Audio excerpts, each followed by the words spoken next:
Welcome to another episode of Ask Infinity. I am your host, Jordan Lindo, and this is our Infinity today, Keysia. Hey, Keysia, how are you? Hi, I'm blessed. I'm so happy to be here and that we finally were able to align and on the 9th, and I'm excited and happy to be here. What you guys don't know is before we got on to the podcast, we were having a wicked conversation about what do you call it? You went to that thing you went to. What was it called? The what that I went to? The natal chart. What's it Oh, called? yesterday. So yesterday, yes, I had a intense natal chart reading by our fellow sister here in Toronto, Akua Garcia, and it was amazing. It was really just, I call these things great reminders. It's nothing that you don't already know, but so many times maybe people are like me, we're seeking that external validation. Like, I have a feeling, but I just want that confirmation. And it's also something that the Hindus do, like right at birth. They're able to see like they get their natal chart reading and they're able to see their whole life path. And then their family sets them up so that they're successful according to their natal chart. And I think that for me, even though I did it as an adult. Yeah, before we go off, because I can already feel it. I just want to give people an introduction into who you are first, so that they know, they have a little bit of context. So can you just tell us a bit about like who you are? What do you have going on in terms of creative projects? What is it that you are excited about creating and providing, the community? Yeah. So I'm Keysia. I'm right now, I just work full time. I was a freelance writer, and I'm working. I have released a affirmation book. It's called 31 Affirmations for Melanin Women. It was a short book. I released it on Amazon and Google Play Books. And I'm working on some more writing. And someone called it the other day when I was like explaining kind of the stories that I write, speculative writing. Speculative stories. So I'll just go with that to kind of sum it up, the kind of writing style that I'm working on right now to release. I consider myself a light worker, and I have a group of, we call ourselves the core group, the light bearers, the light workers. We meet and we are helping each other strengthen our prophetic gifts. And I just feel like I'm on a journey to answer all of the big questions about life, and answer them for myself, because all of the answers are locked inside of me. Okay, so that was a lot. I love it though. I love it. Okay, so a writer. Okay, so I'm just trying to piece things together.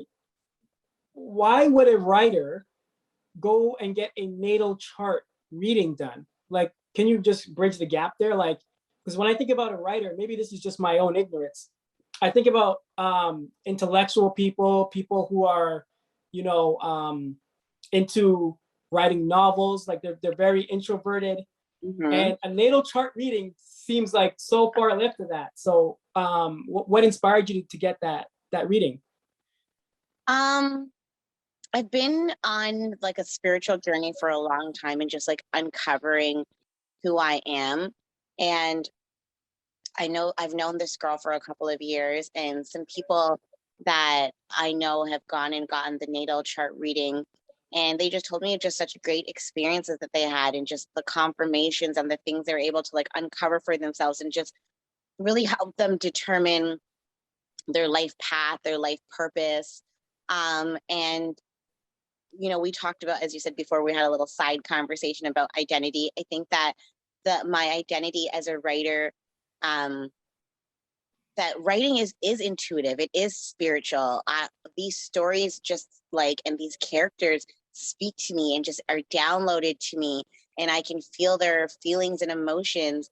And I think that, that me doing the natal chart reading is really coinciding with me being a writer, because these are all spiritual aspects. And even my sign as being a Gemini, we are communicators, we are writers, and that that comes from somewhere. Like, why are people that are born in this, time of the horoscope have all these similarities?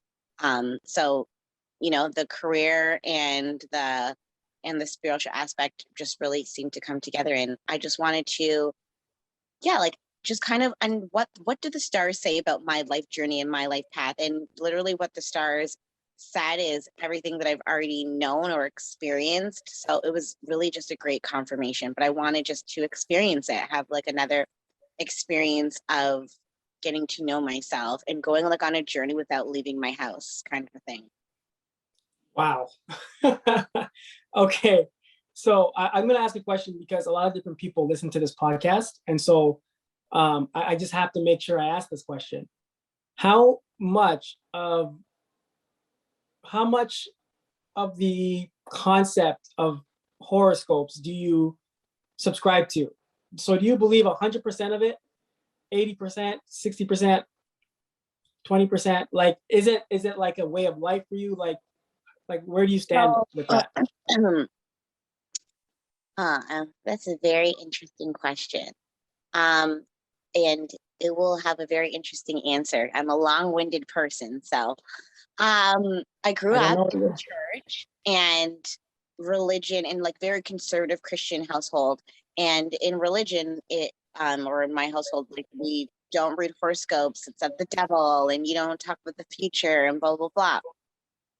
And as I went on my journey of figuring out why I believe in what I believe in and who I am, um, I went back and was reading the Bible on my own. And in Genesis, when God creates the earth, God says, look to the stars for signs and wonders, and literally so that we will know when to plant, what seasons are coming. It says, look to the stars. And so, all of that being said, I believe in astrology, but I would say not necessarily the astrology that you read in the newspaper or that you just get to read online, these little free ones. Those ones I'm not trying to say are incorrect, but don't look to them as a guide of, because it's so general. It's not specifically for your birthday and where your sun signs are and where your rising signs are and Venus and the planets. It's not necessarily for all of that. It's just like very general. But if you go really into it, um, there are answers about who we are in that. And I think that everything that we need to know, the answers are all around us. And we just have to, look to it to get that answer that we're seeking. And I think that even for this like astrology reading, I've done a own natal chart reading for myself, like free online, but not in depth where this person has studied it and practiced it and just knows what.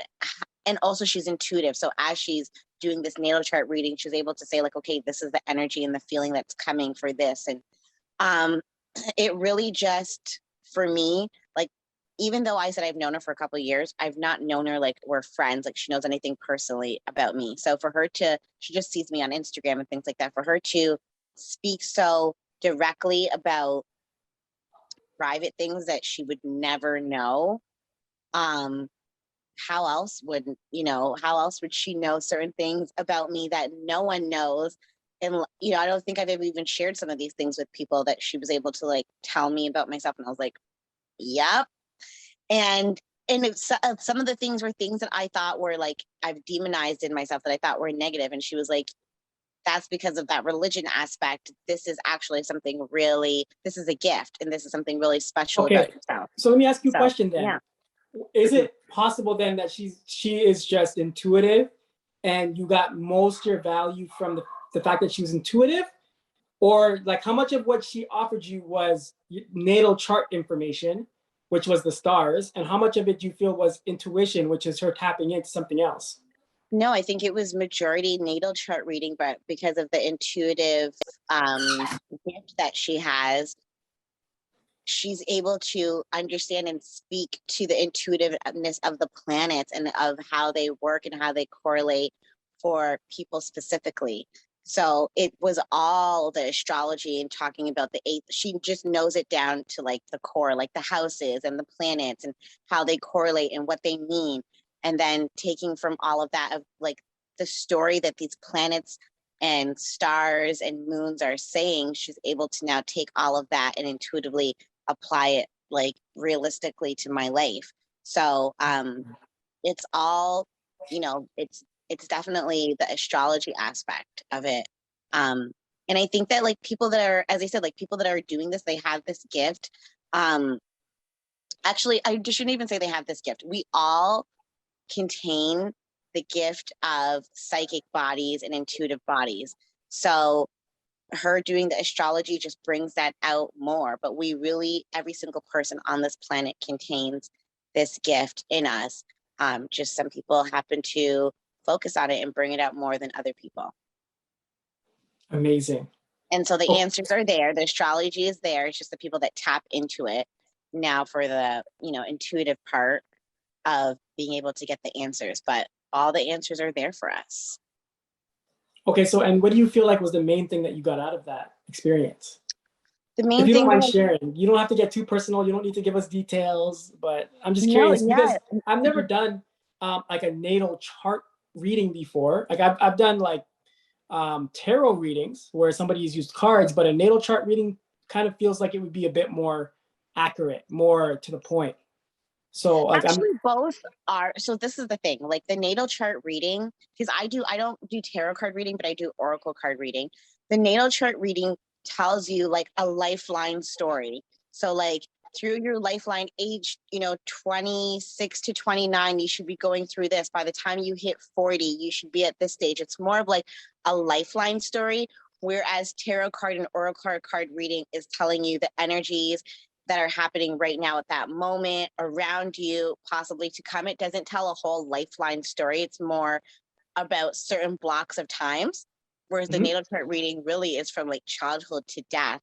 Not saying like the age that you're going to die at, but just how that lifeline looks in the stars. okay. The main message that came to me through the natal chart reading was just really finding liberation and power and strength in my voice, and just continually to be authentic in my voice. And especially as the Gemini, we like to just fit in and, you know, not really ruffle too many feathers. And not trying to say that we agree with everything, but we're okay with our disagreement being silent. Like we don't need like the world to know, but at the same time, making sure that my silence, or, you know, the times that I'm choosing, are using my discernment and just really listening to my intuitive self, basically, just not doubting my intuitive gifts and just really listening to myself and letting myself be the guiding system for me, and not outwardly elements like people or, you know, societal norms or whatever it may be the guiding. Let the information that I absorb, just being able to filter it and how it works specifically for me and how I apply it for me, and living my life authentically like that. Okay, holy shit. Like this is the most detailed responses I've ever gotten on this podcast, and I love it. Okay, so I have a question then. So That's the Gemini communicator, I guess. it's like so on point. So you go to this not tarot, sorry. You go to this natal chart reader. She gives you this reading. She says something along the lines of, you have a voice, empower your voice, blah, blah, blah. What is it that you are trying to say? Like, what are you using your voice to communicate? What is your writing and apparatus for? That is such a good question. I said this the other day. So remember I said I'm part of a light workers group. And so we meet every so often. And this time one of my friends, Nathaniel, decided like he wanted to expand it because other people have heard about it and they want to be a part of it. And also he just felt like it could be really of an encouragement to them, because it has been such an encouragement to us. And so he led the beginning segment and I led the ending segment. And the ending segment, I said, I like to call myself the great reminder. I am reminding you of everything that you already know and of who you are. And maybe because of, the world, people around you, TV, school, whatever it may be, distractions, you kind of doubted it or forgot and put it in the back of your mind. And as soon as I remind you, you're just going to come really into yourself. And I feel like that I am just reminding people of the power of who they are. Like, as what I'm doing for myself is what is my, I guess, my words or my story to other people is, one, the answers are all out there for us. Every single question that we have, the answers are there for us. And two, that we really are the power, and just reminding people of who they are, why we came to this earth. Did we come to this earth just to work, go on vacations every certain amount of times, take these Instagram pictures, go out to dinner, and just do these? Did we come to earth just for this, or did we come to earth for something more? And these are just a part of why the benefits of why we came to earth and why we're having this human flesh experience. So what was the question again? I No, just went on a real rant. You totally answered it. You totally answered it. My brain was just going. And I love that, because I call that a download, because you're channeling instead of, and that's what these podcasts are. Like I was telling you, I didn't prepare for today because I knew that we have chemistry and that kind of stuff happens. Like when people channel, the podcast, it does itself. So the question was, what was the purpose of your voice? And you answered it. It's to remind people of who they are. That's the so purpose, yeah. What did you feel like has been the biggest reminder for you in remembering who you are? For me, when I hear somebody say I'm reminding people who they are, I immediately think that they've had an incredible journey of self-reminding for themselves. So I'm just curious, like, you don't have to get too deep if you don't want to, but like, what is one of the major things, like one or two things that you can remember really helped you like go, oh yeah, this is who I am, besides the natal chart reading? Just remembering that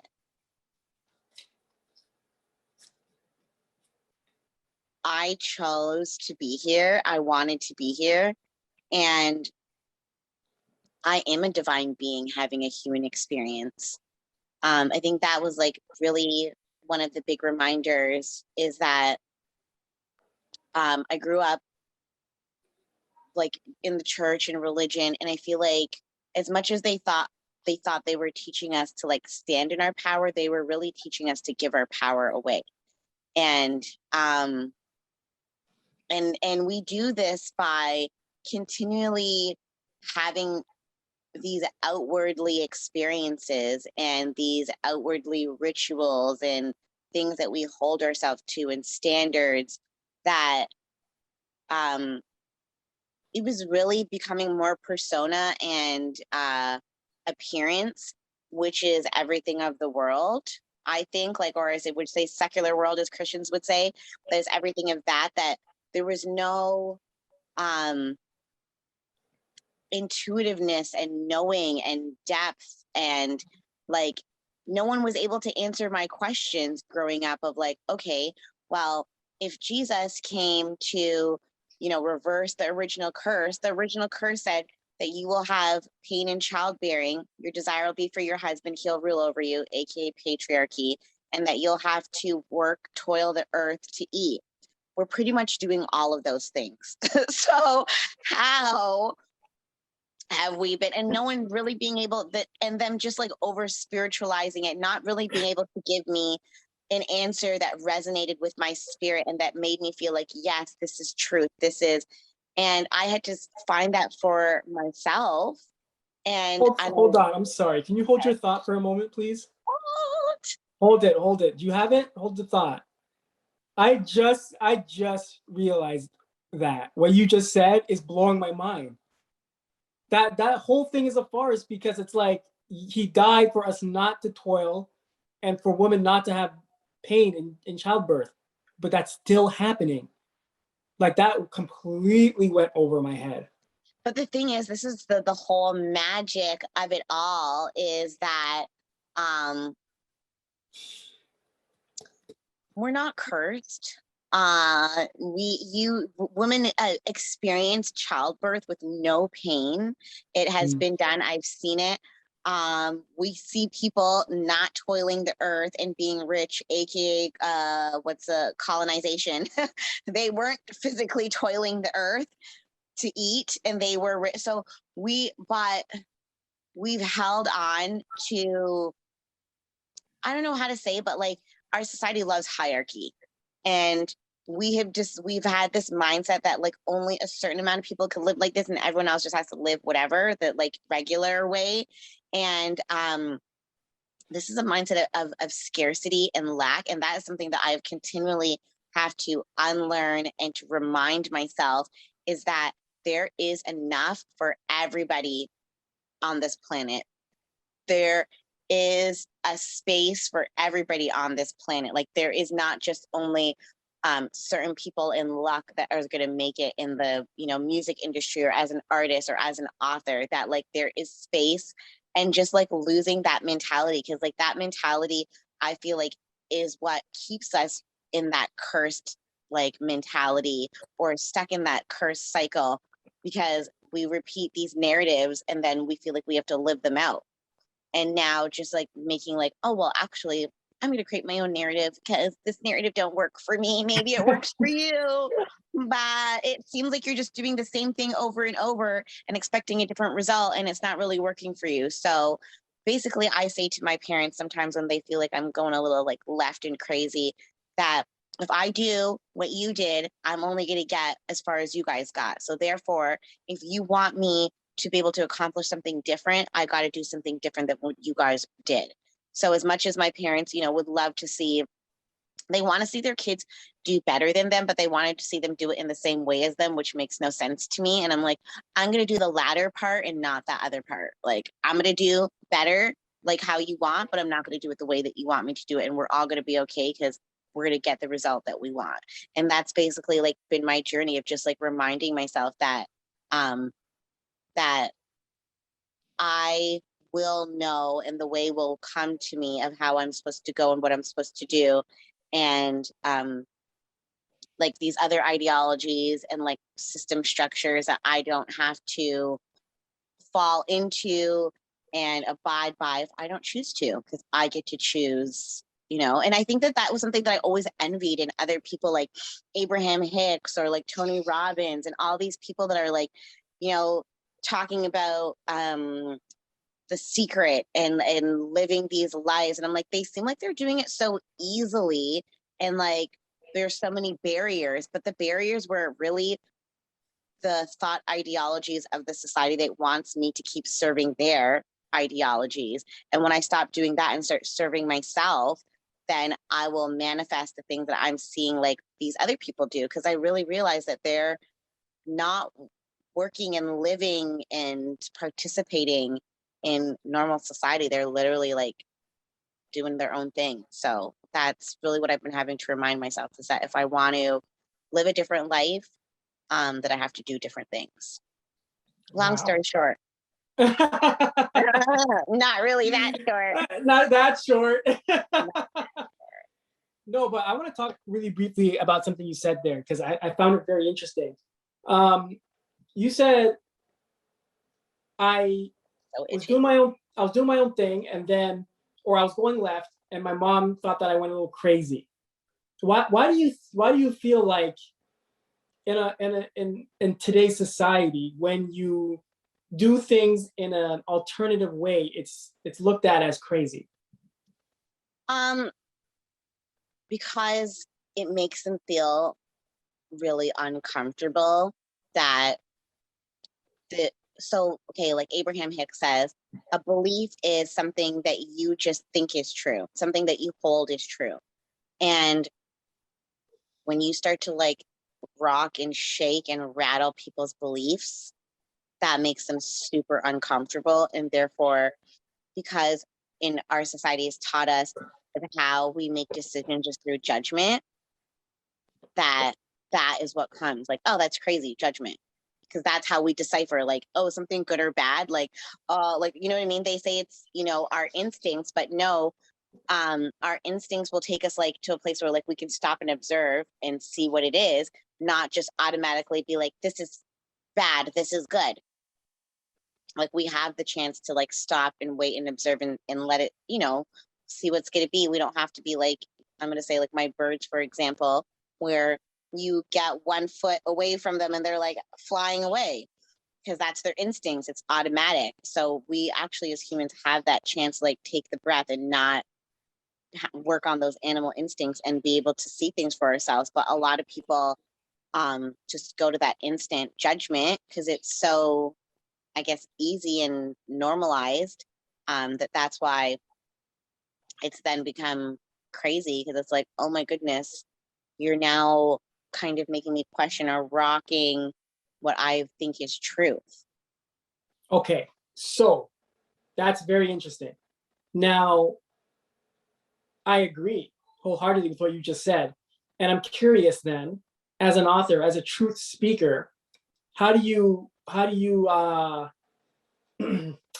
walk that line of speaking the truth, because we can all agree that the truth is definitely an alternative point of view in today's world, and not making people too uncomfortable. How do you give them a little bit of the truth without making them too uncomfortable to the point where they don't want to listen to anything you have to say? Because what has been told to me by people that are here to remind me, people that are great reminders for me, is your people will find you. And when you trust your intuition and you are basically being an interpreter for the spiritual world, you don't have to worry about people agreeing or not agreeing or feeling uncomfortable or not feeling uncomfortable, because literally I'm doing my job or my purpose of here on earth. And I think that, yeah, in life that has been like one of a big detractor of why I haven't like put a lot of things out, is like, you're always worried about like, oh my goodness, like people are going to think this or say this and whatever it may be. And it's like, I really had to deal with that within myself of like, I don't always, if I am going to live, and I'm so crazy, I said this today, if you live by people's praises, you're also going to have to live by their criticisms. So therefore, just being kind of stoic about how you operate with your art in this world, is that like, this is what I'm meant to do. This is the story that has been delivered to me, and I'm just the interpreter, and I'm sharing it here with this world. And the people that are meant to like it and find it will, and the people that are not, and maybe they might not like it in then, but maybe it plants a seed for later on that's, you know, developed. And just not always relying on that external validation, because that was something that has kept me back from releasing my work to the public, is, you know, other people's thoughts and criticisms or feedback or whatever it may be. And just me having to be finding that confidence again in my intuition and in my work and in myself and in my voice. Okay, I'm going to ask you an interesting question. I've never asked this before, but I'm curious now, because as a truth speaker, I know that you have to have a certain level of depth. And so I'm curious, like, what is one of the most taboo things that you could communicate, or that you are trying to communicate through your work? What is that? And say it in a way that, what do you mean? Like, I don't even understand that question. I don't understand. Okay, so what's the most craziest thing that you are trying to communicate through your work?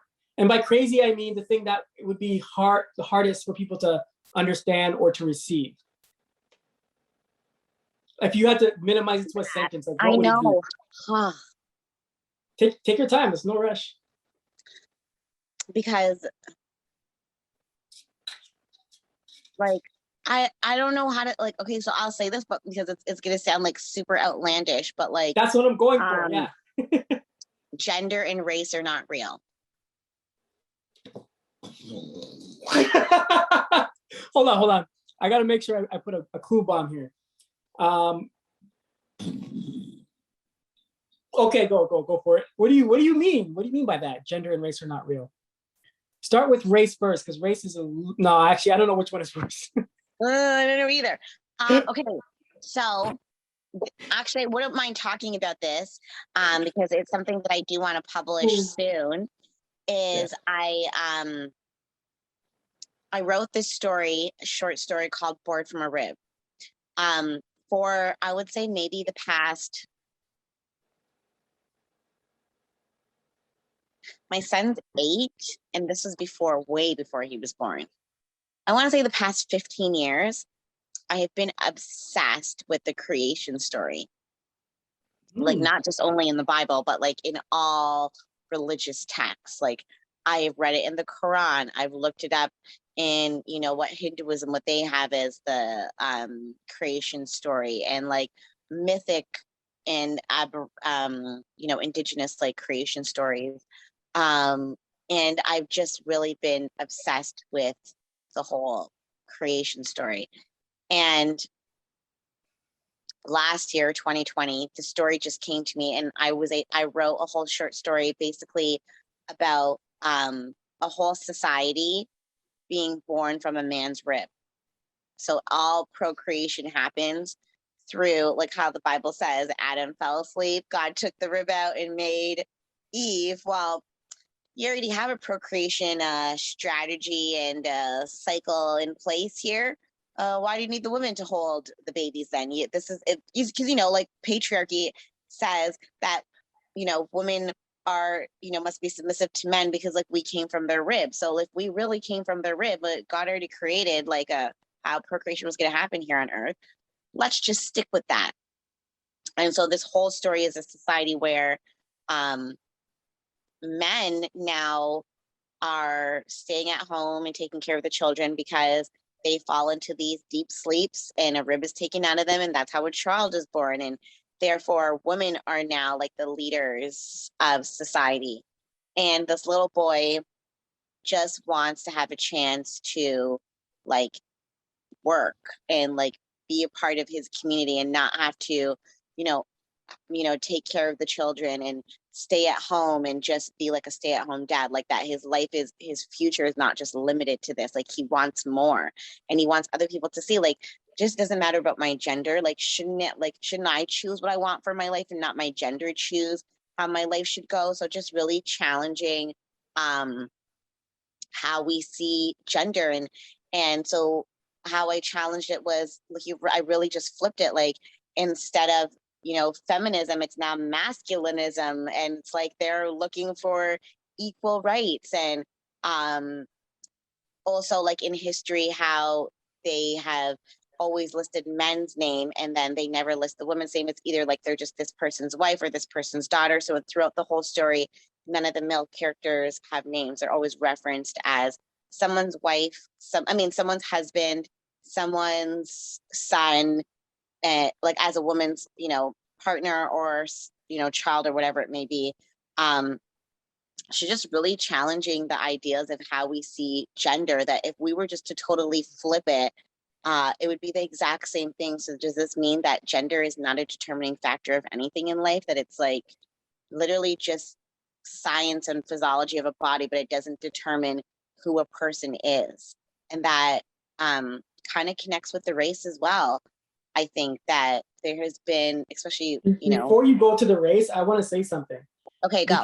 Because what you just said was like super, super profound. And I found myself thinking, like, this story is absolutely ridiculous. So ridiculous. And I'm like, why does this story sound so ridiculous? And it's like, oh yeah, it's the exact opposite of our current reality. Exactly. And it just shows you how ridiculous our society is. And I think that that's even where I say come back from the pushback from my family, because I sent that story to my mom like literally right after I wrote it, because I was just feeling so excited, because like this story literally just hit me like a download. I was sleeping, woke up, it was like 3:31 a.m. and I was like, right. And I was like, oh, okay. And I went down to my laptop and banged out this whole story from like 3:30 to 7:30 in the morning, and just the whole story just came out, and it was like birth. And it's been such an important story for me because I go back and like read it, but then also being able to have vulnerable moments and reading it to other people, and then really just getting to see a deeper side of how I think and how I feel, and just reminding us, like, yeah, is like our society is ridiculous because we are literally following other people's standards, people that have never met us, don't know us, never met our family, like, and now we're living by their standards and trying to fit into like how they said that we should do it. And it's like, what? They don't even know me. They don't even know I was going to exist. They don't even know I do exist. And now I'm following this standard that they created that has nothing to do with me in mind. Like, how does this make sense? That's the most like, it's just so clear when you say it that way. It's like, why do I've always wondered this. Why do people just acclimate to a system without like going, okay, like this can be a little like this can be a little like that, we can shift this, we can move that over there. Like I've always wondered, like, what is it in people, and this isn't a judgment, this is just curiosity. It's like, what is it in people that makes them adopt a system and feel like that's it, like there's no improving on it, whatever this is the, like, this is the best system. Well, so I studied Montessori theory, and I was a Montessori teacher in my 20s back in the day. And the psychology of Montessori is they believe, Maria Montessori believed in the absorbent mind time period. From a child is 0 to 6. They are in this something called the absorbent mind period. And anything that they learn from 0 to 6, they will literally take with them for the rest of their life. They may be able to like do deep training to unlearn some things that they learned from 0 to 6, but it has been shown that anything a child learns from 0 to 6, they literally carry with them till death. Like, for it's their absorbent mind period when they just absorb, and then it just grows based on that, like the setting of the foundation. So if we think about the educational system that they want kids before the age of 6, why do they want kids before the age of 6? Because they're still in their absorbent mind period. You get a child in an absorbent mind period, now you're setting the foundation of how they will be for the rest of their life. So our society is literally set up so that they can indoctrinate everybody in society in that absorbent period time of how the psychology of the brain works, so that they can hold it for the rest of their life, so that we can continue to serve the powers that be and never, serve ourselves. That's my short version answer of it. How I'm not trying to say this is like the end all be all. This is just how I see it based on what I've studied in school, what I've experienced. And I think that, yeah, it takes a person continually, for me, questioning things since I was so young and never getting the answers that I felt like, this feels still off. I feel like you're missing some parts. Like, and then finally being able to have answers that you're like, oh, this makes sense, this resonates with me, and it's outside of what you've been taught. That's how I've been able to kind of like peep the illusion. So let me ask you this, because that origin stories are always, like you were saying, origins. So I'm just trying to think, why did you question? Why do you feel like you question? Why do you feel like you have that intuitive feeling of something is not right here? Where do you think that came from? I think that, like, growing up, so in my story, there's a scene where the boy says to his mom, when I grow up, I'm going to be a masculinist and I'm going to fight for boys and men's rights. And this was literally a conversation that I had with my dad in a kitchen one day as I was, being forced to set the dinner table and do women's stuff. And I was like, I'm going to like grow up and be a feminist and fight for women's rights. And that not just because I'm in a female body that I have to like clean and cook and do all these certain womanly things, because it was the patriarchy was so, but it was subconscious. Like my parents didn't realize that they were putting on this like patriarchy act. It was just like, oh, this is our, you know, our belief, our religion. Like the man is the head of the household and the woman must submit. And like, it was, you know, more of that. Like my family would always have this running joke that like, if any of us cooked a really good meal, oh, you're ready for marriage, gal. Like it's a joke, but at the same time, it's pushing the ideologies of this is like when you cook, that means you're ready for marriage, and that's the only thing that women are good for. And I think that just growing up, I was like, listen, I understand I have a female body, but I do not feel like if I decided to do I just do not feel like if I decided to do anything that a man could do that I couldn't do it. Like I felt like I had the capabilities to do anything that I chose to do, regardless of my gender. That like my gender did not determine my identity and who I was and what I could do and what I couldn't do. Like those thoughts, even as a child, never sat well with me. Like never. Like I was always like, no, I'm the boss. Like, no, I'm the boss. Like, regardless of it, no, I don't care if I'm the girl, I'm still the boss. Like, it never sat with me well that someone else would have to lead me because of my gender. So for that, that's where those questions like came, because I was like, I understand that you're saying this is what girls are supposed to do, but this just doesn't sit right with me. And doesn't really feel like something I would do. And I'm a girl, so I would know. You know, it's like honestly trying to tell like males, like, but you're not a girl, so how would you know what women, you know what I mean? How do you know what women are supposed to do and how they should do it? You're not a woman. Like, I think I would know better than you. And yeah, just like growing up questioning the Bible of just saying like, how come in the Bible they're always trying to tell women what to do and how they should be and what it means to be a virtuous woman and what it means to be this woman, but there's Okay, nothing I in gotta the play Bible devil's advocate showing here. I how gotta play men devil's should advocate be. because okay, I get it. I know that it's been abused, but let's look at it this way. Men and women, and this is where identity comes in. So we're about to go into something deep here. Men, do you believe that men inherently have a role on the planet? Yes, like I'm okay. So this is the thing. I think that everybody inherently has a role on the planet, but for us to generalize based on gender, no, because there are some men that are so nurturing, more nurturing than women, and women that are, you know, so it's like we put limits on ourselves when, and that comes back to the lack and the scarcity, and this is how our society believes, and we continually put limits on ourselves with these identity, what do I want to call them, like indicators, identity indicators that we limit Labels? ourselves. Yeah, labels that we are limiting ourselves, that you know that gender and race does not determine who you are and what your purpose is here on earth. Okay, so because that can be very dangerous to say, and I feel like people could take that the wrong way. So I want to laser into that a little bit. So are you saying then that like gender roles are okay as long as we understand that we're not limited by them? I think that people just need to be comfortable living their authentic lives, and that if having a bald head as a woman feels feminine for you, then it's feminine.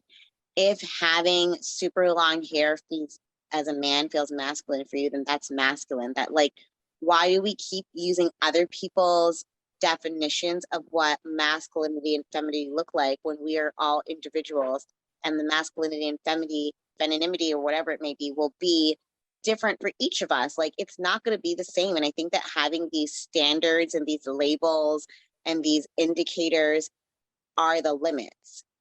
Okay, And that they so just need to be eliminated. I see what you did there.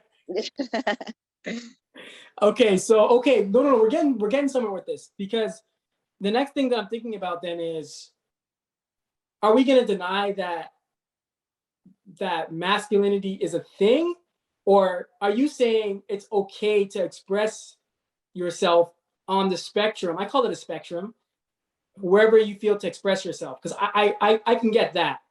But Like, we can't I don't, deny that there is a far left and a far end of the spectrum, right?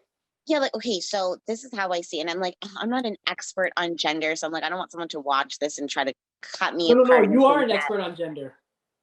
Yes, you are. I'm an expert on my own lived experience and how Thank you. I identify as being in this scientifically woman body. Like, I can have children. I can do something that a man cannot do. Like, I can give birth, and I have a different body, and I menstruate. And so I understand that there are differences, but I do not think that because my flesh does this, that it now determines what I can and cannot do, because the flesh is one aspect of me. I have a whole spirit inside of me and a whole bunch of energy inside of me and ancestors behind me that really do not identify with this flesh as a woman.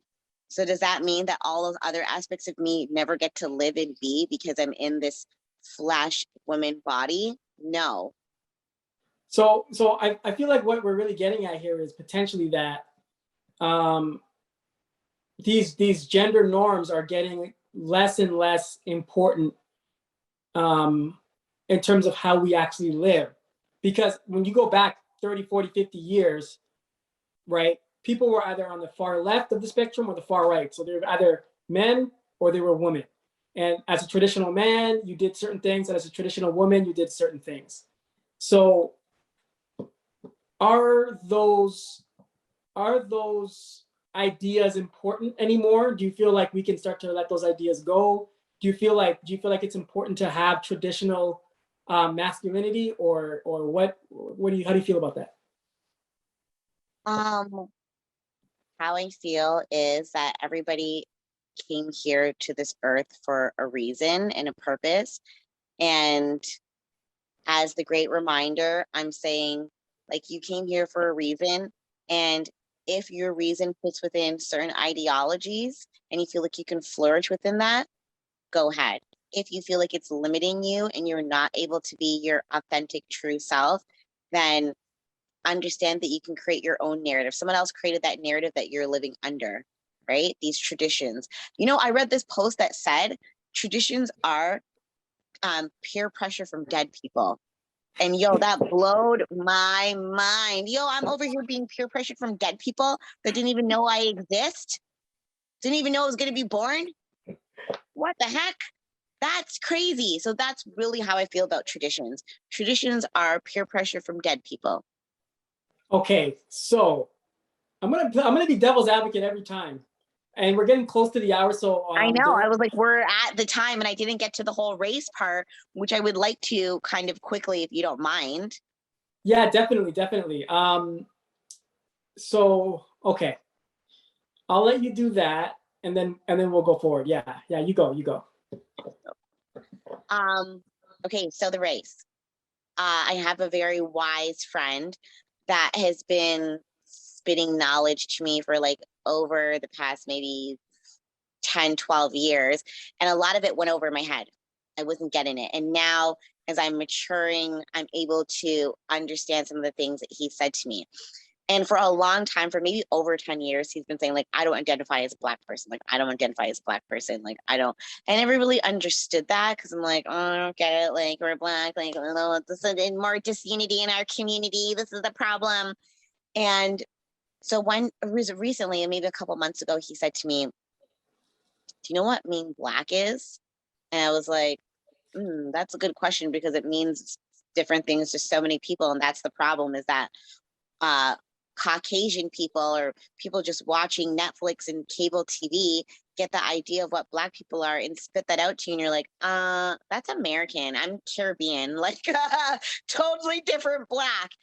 And so, anyways, coming down to it, he was like, Black means being void of light.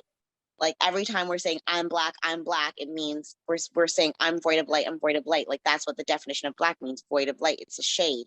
It's shade. And I was like, so interesting that we are claiming this title so hard. I'm Black, I'm void of light. and not even realizing like Black Lives Matters, void of light lives matters, like, and just understanding of how important words are, and that we've been using words to create things and we didn't know, and just understanding that words do create things, and being careful of the words that we use, being conscious of the words that we use. Um, so I was like, and he's like, and we're pretty much the only race that is comfortable with being referred to as a color and not an ethnicity or a culture. Like Mhm. Asian people won't be like, I'm yellow. No, I'm Korean, I'm Vietnamese, I'm Chinese. Like, you know what I mean? And even, like Indian people, they now are starting to say like brown, but like before it was like, no, like I'm from Pakistan, I'm Hindu, or like sometimes it's religious, like I'm Hindu Gujarati. I'm in just we're supposed to be identifying as like our culture and our ethnicity, and not so much as like a color, because the color keeps speaking to this like fleshly aspect that is not even really a part of us, but the culture is, the ethnicity is. You know what I mean? Like that is the rituals and the traditions and things that we keep and are part of, and the food that we eat. And I went through like, yeah, a whole phase of like deciding of like whether I want to like identify as Black or not. And I went, I was like, I was like, I would really seem like a hypocrite if I wasn't to identify as Black now, because like I've been such like a big Black Lives Matters, like fighting against marginalism of Black people advocate within the school boards and within my career, and with the things that I'm writing for, like Buy Blacks magazine, like online. And it was such a big part of my identity, but that was like another layer of myself that I had to strip and distance myself from, because this was an identity that I did not choose for myself. And constantly being like, how do I identify myself? Not how other people identify me, or how other people, I said that people that look like me should identify as. How do I, and just having giving myself the authority to identify how I choose and how I want to. And that comes back to like the big picture of like me saying, like, if I was to say something super outlandish, that gender and race are not real, because like those are two things that I didn't get to choose about my identity, but that I don't feel like that makes me as a person. If I was to describe who I am, the words would not really have anything to do with my external being. It would have to do with my actions and my thoughts and my feelings.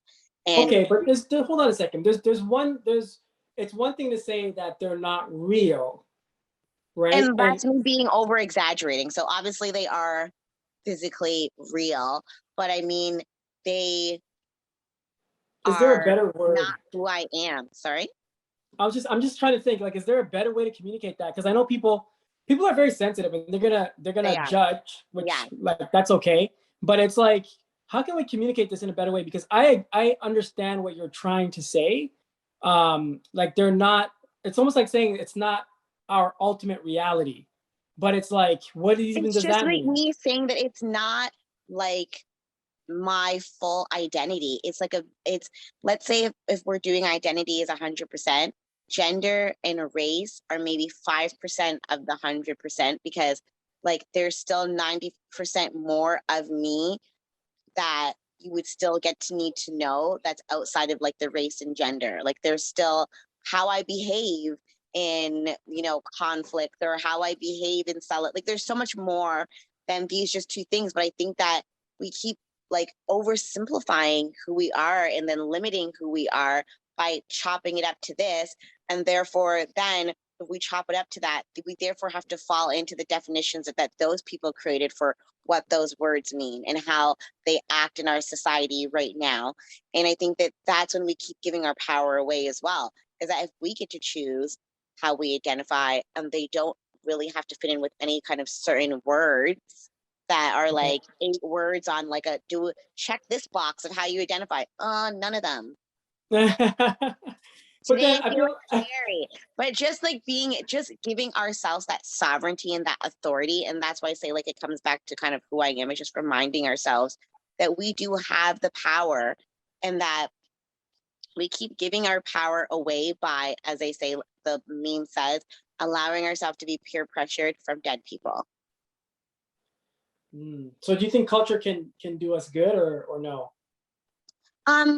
Yes, because it's a learning tool. Like, we need to know, we need to learn from our mistakes and learn from cycles and things that have happened. So it is important for like to be able to have access to them, but to be forced to, you know, now fit into this paradigm of, let's say, like religious people, like following a book that was written from 2000 years ago. How does this make sense now for you? And it just also, I feel like it makes us not be living in the present and in that sense of being. Like, we are human beings in that sense of like being and just really connecting to our being self. Yeah, I was gonna say that's what I'm hearing you say. It all seems like you're saying leading us back to sovereignty, leading us back to always sovereignty. That's always the goal. Reclaiming our power, whatever it looks like. And I think that that's a very whatever it looks like for each individual. And I think that that's another thing too, is like, I've had these conversations with my friends and they don't agree with me. Like, they still want to identify as a Black person, but does that not mean that we're not still friends? We don't support each other and we love each other? No, it's like giving each other the freedom to find ourselves and discover and identify ourselves how we choose, and loving each other regardless, because that is the whole point of unconditional love. Like, just really living out that there's no conditions. You don't have to say things that check the boxes in my mental brain for me to accept what you have to say. But I can just like hear you, take from it what I need to take from it, and everything else that I don't need, that's not of purpose to me, leave behind. And our body does that when we're eating food. It will take the vitamins that it needs and everything else I'll put out into waste. We can do the same thing with the content and, you know, interactions that we have with everything out there. Stop right there. Full stop. We're going to end the podcast right Good there. way to end. I have one question for you before we get out of here. That was brilliant. Thank you, Keysia, for being on my podcast and blessing it. My final question to you is, and you can answer any of the questions or a combination of the questions. Okay? So, what is infinity? How do you experience infinity? What does infinity look like, feel like, sound like? What is infinity? I love that question. Infinity is like us, like not our flesh, but infinity is a portion of us. Like, my spirit is infinite, and it will never end. It's never ending. This flesh, you know, has a time period. Maybe I'll be here for like 90, 100 years. But my spirit will continue to live on. And that's, for me, what infinity means. It's that a portion of me and the thing that I'm connected to. Because the creator, the source, I feel like that's infinity as well. And that's where we all come from, that infinity source. And that's why we all have that aspect of infinity in us, that we've connected to the flesh. So that's why I called this podcast Ask Infinity. You really just broke it down. You broke down the science. This is probably going to be my top 3 best podcast, favorite podcasts of all time. Thank you, Keysia. Thank you so much. Like, that's exciting. Thank you. It's been great. Is there any final comments you want to make before we get out of here? Take all my words with a grain of salt, and just know that, you know, what I think, it doesn't have to be for you, but it could be broadening your perspective, understanding how different people think. And yeah, just like encouraging people just to be open-minded. And thank you for having me on here. This was so fun. I feel like it really, you know, grinded my gears and got me thinking and being able to articulate kind of some of these thoughts I've had in my head or conversations that we've had, but be able to articulate it so it's digestible for everybody.